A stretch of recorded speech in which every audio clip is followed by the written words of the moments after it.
দেশে খাদ্য চাহিদার বড় অংশের যোগান আসে উত্তরাঞ্চল থেকে। তবে দীর্ঘদিন ধরে এই অঞ্চলের কৃষকেরা ভুগছেন ন্যায্য মূল্য, সংরক্ষণ সুবিধা ও সহজ ঋণের সংকটে। এমন বাস্তবতায় বাংলাদেশ ব্যাংকের ব্যবস্থাপনায় উত্তরবঙ্গকে কৃষিভিত্তিক বিশেষ অর্থনৈতিক কেন্দ্র হিসেবে গড়ে তুলতে ৩,০০০ কোটি টাকার পুনঃ অর্থায়ন তহবিল গঠন করা হয়েছে।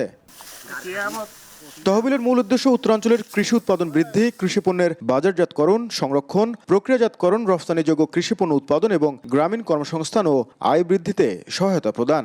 কৃষিকে লাভজনক করার জন্য যতটুকু আপনার ব্যবস্থা নেওয়া দরকার সেগুলো ব্যবস্থা নেওয়া হবে। দ্বিতীয়ত, কৃষি পণ্যগুলোকে প্রক্রিয়াজাত করা, তাকে বাজারজাত করা, তার জন্য ব্যবস্থা গ্রহণ করা হবে এবং কৃষিভিত্তিক শিল্প গড়ে তোলা হবে।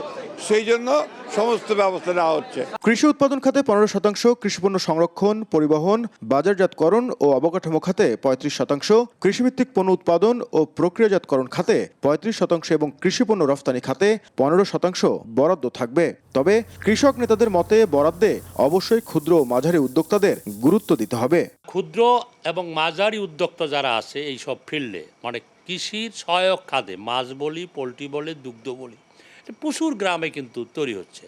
তাদের কিভাবে নীতি সাহায্য করবেন, তাদের কিভাবে মানে উৎসাহ দিবেন, তার জন্য যে নীতিমালা সেটা কিন্তু ব্যাংক করবে না, এটা সরকারকেই করতে হবে। গবেষকদের মতে বর্তমান সরকারের এমন উদ্যোগ উত্তরের কৃষি অর্থনীতিতে বৈপ্লবিক পরিবর্তন আনবে।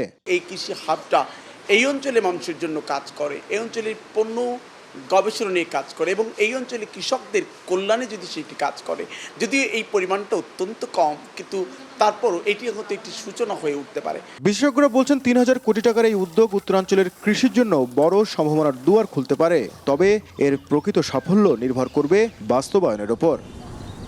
নাজমুল ইসলাম নিশাত, সময় সংবাদ, রংপুর।